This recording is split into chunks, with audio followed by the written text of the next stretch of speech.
Hello, today I'll be going over how to use the CountIfs formula to give total counts of account numbers. So you first want to go to the cell where you want the account to appear. You're going to type equals CountIfs.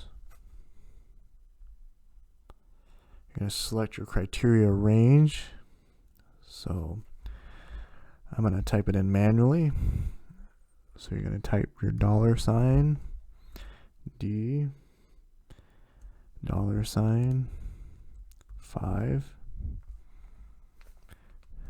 colon, $D,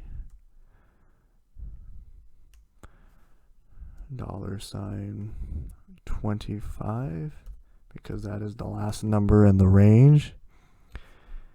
And then from there, type your comma. You're going to use the criteria. Now the criteria is going to be this cell. So this is an account that you're looking for in this range, and you want to count how many times it appears. So you can just click it, type it, enter. So it gives me 4. If you want to do that with the others, just drag it down.